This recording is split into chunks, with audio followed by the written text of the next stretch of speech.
All right, Shalom. I want to start off by giving all praises to Yahweh Bashem Yahweh Shai Bashem Rachah Wadash. Double honors to the apostles and elders of Great Millstone who rule well, and also honor and salutations to those of you who are of the hopeful elect and are out there teaching the word in sincerity and truth. All right, so I wanted to talk a little more about something that we talked about at camp this week. And I'm trying to tread lightly. I don't because I there was a brother I was watching who said that if you wait for 30 seconds that or I don't know if it's 30 seconds or 3 minutes, I can't remember now at this point.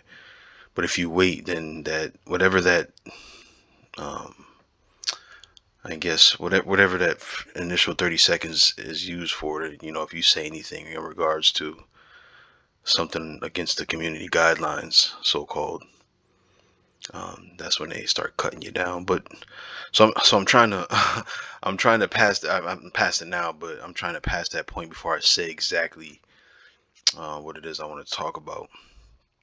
But I'll try to choose my words wisely. I think we all know um, what what's going on by now. You know what? You know what? I want to read something. I want to read something. I want to read this. This is Revelation 19 and 10. You know what? Bear with me for just a second. Hold on 1 second.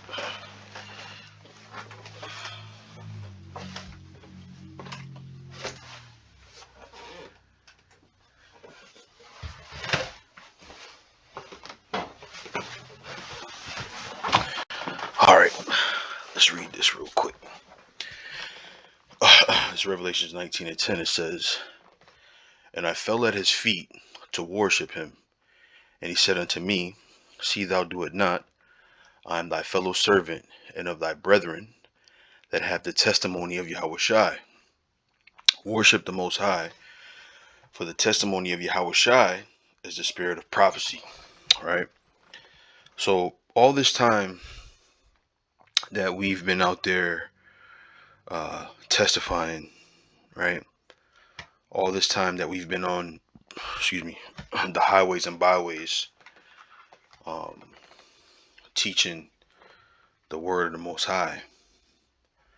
That was all about the Lord Yahweh Shai and his prophecy, and bringing forth his prophecy and rolling out the red carpet for him, right?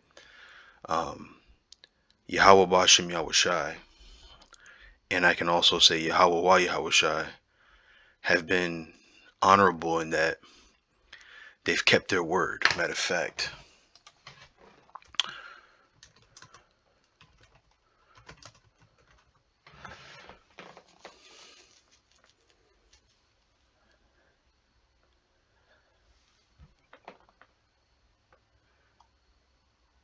boom, Numbers 23 and 19, it says, "The Most High is not a man that he should lie, neither the Son of Man that he should repent.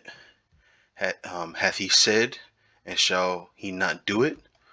Or hath he spoken, and shall he not make it good?" Right?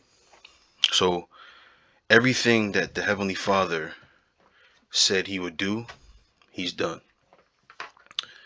And I'm honored to be a part of that, right? So let me read another one. Let me see, what is that? I think I'm spelling this right. Yep. Let's see. This is 1 Corinthians 14 and 39. It says, "Wherefore, brethren, covet to prophesy, and forbid not to speak with tongues. Let all things be done decently and in order." Right? So we have coveted to prophesy, and we did that, right? And I'm speaking in particular in regards to GMS. I have many things I could say about these other camps, but I'm speaking uh, in particular about GMS. We've prophesied, right? So I'm saying all of that to say that um, all the things that we've said, starting with the elder apostles and moving on down the line, is coming to pass, right? And now what you have is Esau trying to administer his poison and mandate his poison, right? I was watching a video a few minutes ago of Joe Biden, right? And he was speaking in regards to hurricanes, right? If you live in hurricane states that are in the Gulf Coast, he mentioned Florida, he mentioned Texas, right? If you are in these states, right, to prepare for the hurricane, you should get vaccinated, or pardon me, you should get the poison. and and it's it's it's becoming, at least to us anyway, more and more obvious what's going on, right? And I don't know if I should say more and more obvious, because it is what it is, right? I don't want to say more and more obvious, because it's almost to say like we didn't know what this thing was, and then it's moving into a point where we do. But we've always known what this thing was, right? Um, but they're getting more and more blatant with the advertising of these things, right? And so, um, one thing that people have been arguing about this poison is that um, it's safe because not many people are dropping dead from it, or not many people are being harmed by it, right? And I know quite a few people who have gotten it, but in particular, people from work. Um, I recently moved on from a job that I worked for 17 years. Um, you know what? I'm gonna tell a quick story about that. At this job, we we would have round table meetings, right? And in a round table meeting, they would select random employees, and you come to this meeting. There's about 7 to 10 people in these meetings, and you have the floor. You can express all your grievances. Human resources is there, plant management is there, and you can express all your grievances and lay them out on the table, and hopefully in that roundtable meeting come to some conclusion. But if not, at least you had the opportunity to be heard. And when they first said that they were going to start rolling out the poison, I had asked the plant manager. I said this to him. I said, when they start to make the poison mandatory, right? Well, of course, think in reference to how you would normally say it, right? When they start to make the poison mandatory, will our jobs be in jeopardy if we decline to take the poison, right? And he looked at me with this disbelief, and he said, "No, nothing like that would ever happen." These were his words. Okay, I just got a text today from one of my former co-workers, and they said to me, "You left in the nick of time because the email just got sent out that they will make this thing, they will make the poison mandatory, and they wouldn't accept weekly testing. They would only accept fully poisoned people into the workforce." and, And I almost want to go back just so I can say, you said this wouldn't happen, and lo and behold, it's happening, right?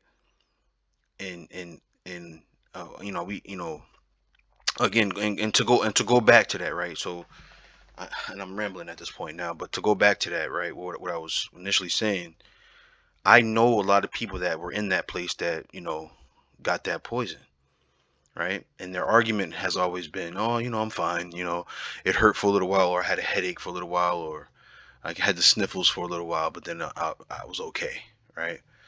Um, and they say that to say it's safe, but like we said at camp, the reason why we're not going to take the poison is because of who is administering the poison, right? And so now that I finally said it, Salakia, if you bear with me this long, I appreciate it. But I got a couple of scriptures that speak to that, right? So let me go. I'll go here first. This is Psalms 83:3. It says, "They have taken crafty counsel against thy people, and consulted against thy hidden ones. They have said, Come, let us cut them off from being a nation, that the name of Israel may be no more in remembrance. For they have consulted together with one consent. They are confederate against thee." Right? And I read this to say these nations that are going to be mentioned here, right? And it's from 6 to all the way down to the ninth verse. Oh shit, 11th, the 11th verse, right? All these nations, right, and you can read them on your spare time, are our natural enemies. All these nations, Ammon, Amalek, Edom, right, being the head, Ishmael, Moab, they are all our natural enemies, right? And not for nothing, right? All of these people were in confederacy to have us taken down. Matter of fact, I'll go from there to Lamentations 2:15, right? This Lamentations 2:15, it says, "All that pass by clap their hands at thee. They hiss and wag their head at the daughter of Jerusalem, saying, Is this the city that men call the perfection of beauty, the joy of the whole earth? All thine enemies have opened their mouth against thee. They hiss and gnash the teeth. They say, We have swallowed her up." And here's the part that I want to talk about here. "Certainly this is the day that we looked for. We have found, we have seen it." So they've wanted to see us go down since the beginning of time, man, so to speak. They've wanted to see us go down. And to know who your enemies are, you'll start to understand that they don't have your best interest at heart. Now, there's going to come a time where the world is in harmony when Esau is taken out of power and Israel is put into power under the Lord Yahushua, under the King David. When that kingdom is set up, those other nations will be in in confederacy with us. But right now they're our enemy, because the head nation of all of them that is in power right now is our enemy. So it doesn't have anything to do with the poison itself per se. It's about who's administering this thing. I don't trust them any further than I can throw them. And since I said that, um, um, this is Psalms 55:20. "He hath put forth his hands against such as be at peace with him. He hath broken his covenant. The words of his mouth were smoother than butter, but war was in his heart. His words were softer than oil, yet were they drawn swords." Right? And that's what an enemy would do. Right? There's this a new rendition of King Arthur. And I think the guy's name is Jude Law, who plays King Arthur's uncle in the movie, and I think that's the nigga's name. Let me look this shit up so I can, because I want you to see the movie. Yeah, that's him. This guy. He plays King Arthur's uncle. This guy Jude Law here. And there's a scene in this movie where King Arthur is once he gets into power, um, he's well even before then, he was having dealings with the Vikings, and even though they were um, two separate nations, two separate kingships, right? The Vikings were, trying to sound kind, and they were speaking with soft words. But King Arthur, he wasn't buying it in both scenes. So you'd have to watch the movie to see what I'm talking about. But the point is, nations can talk to you smoothly, right? But they want the power.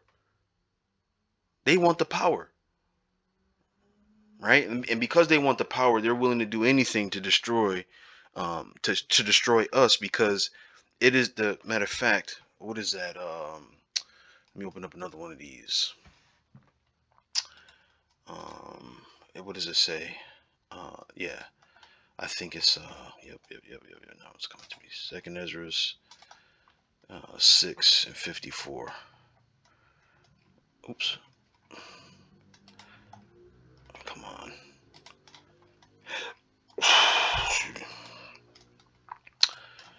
Second Ezra 6:54. And after these, Adam also, whom thou madest Lord of all thy creatures, of him come we all, and the peoples also whom thou hast chosen. All this have I spoken before thee, O Lord, because thou madest the world for our sakes. Right? So the world was made for the nation of Israel, our sakes. So in order to truly be in power as a nation, you have to take out the people who the power really belongs to. The earth is made for us. And the only way you can rule over that earth is if you subdue us. Right? And this is the intent of Esau and Edom.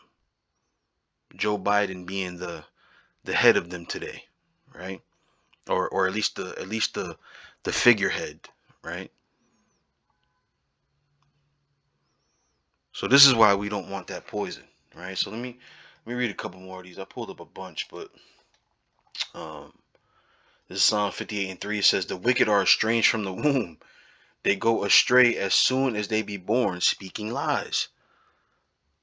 They don't have our best interest at heart.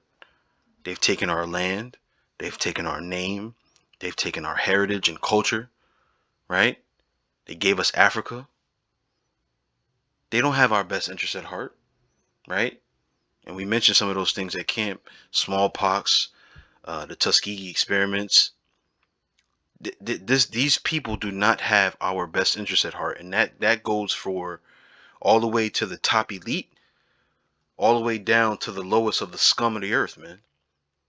If they are of the nation of Edom, they do not love us. They do not care for us, and you have to um, be circumspect to anything that they try to deliver to you, man.